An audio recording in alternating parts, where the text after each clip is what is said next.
आज फिर उसी सेवक ने तीरथ राम को पानी में नमक मिलाते हुए देखा और रोटी खाते हुए देखा, जिसने शिकायत करी थी। और वो भागा भागा गया और उस मालिक से कहा, शक तो मुझे बहुत दिनों से था, लेकिन आज परिपक्व हुआ। क्या? तीरथ राम ने 5 महीने से दाल खाई नहीं, 3 रोटी रोज खाता है और उस रोटी के साथ पानी में नमक डाल करके खा लेता है। उससे भूल हुई थी, लेकिन आज उस भूल का बदला वो बालक 5 महीने से दाल नहीं खाया है। तो मालिक ने बुलाया, तीरथ राम, ये तूने क्या किया? मैंने तुझे डांटा था केवल इसलिए कि तू दाल और रोटी बराबर खाए, लेकिन तूने तो दाल ली नहीं। सुन पुत्र, आज के पश्चात तेरा दोनों समय का भोजन यहां पर फ्री में मिलेगा, मुफ्त में मिलेगा।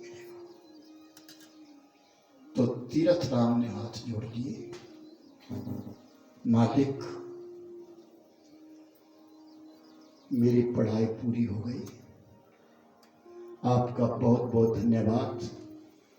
आपके यहां मैंने भोजन किया, मुझे मेरी गलती का एहसास आपने दिलाया, मैं आपके प्रति कृतज्ञ हूं। लेकिन आज सौगंध खाता हूं, इस भारतवर्ष का नाम ऊंचा करूंगा।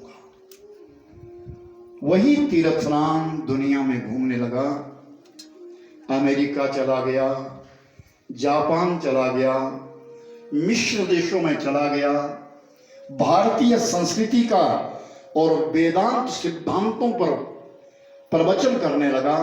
और जब लौट करके आया तो तीर्थ राम नहीं था, स्वामी राम तीर्थ थे।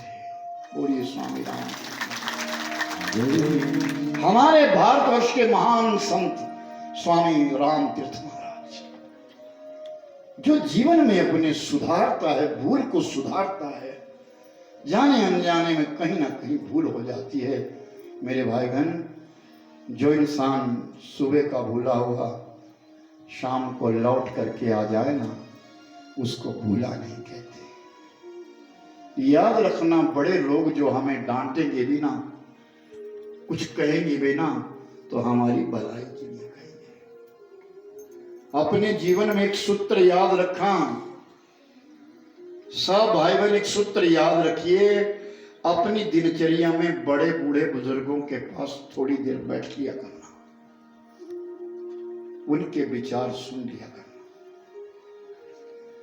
आज की ये नई जनरेशन जितनी है ना, कहते हैं कि जो दादी अपने पोते पोती को पालती है ना, जो दादी का दामन पकड़ करके पोता पोती दोनों पलते बड़े होते हैं, और एक दिन ऐसा आता है जब वो इतने बड़े हो जाते हैं कि दादी से बदबू आनी शुरू हो जाती है।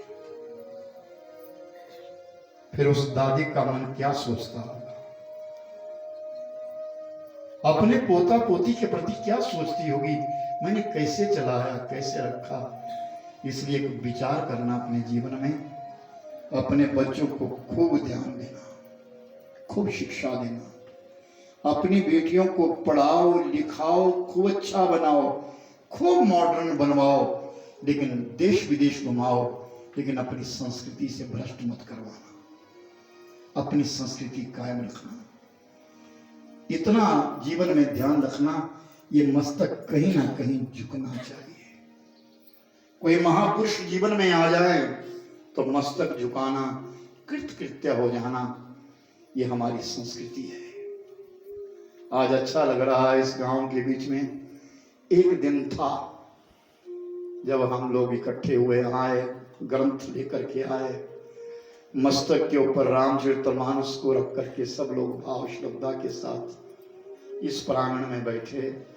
और आज ये नवान्न पारायण 9 दिवसीय राम कथा विराम ले रही है। आने का सार जाना है जिंदगी में, और फिर जाने का सार फिर पुनः मिलन होना है।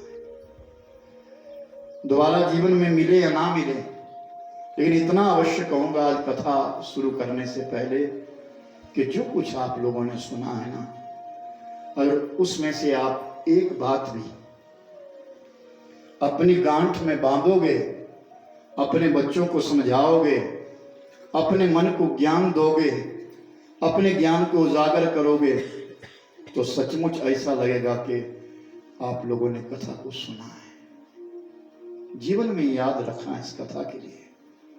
हमारे यहाँ राम कथा हुई थी, आज अच्छा लग रहा है। सब ठाकुर लोग धोतियां लगा करके यज्ञ में बैठे हैं। कई तो ऐसे होंगे जिन्होंने जीवन में पहली बार लगाई, लेकिन अच्छा लग रहा है, बहुत अच्छा लग रहा है, क्योंकि यज्ञ का नियम है पूजा करना, आहुति देना। इसके लिए गणवेश होना बहुत जरूरी है।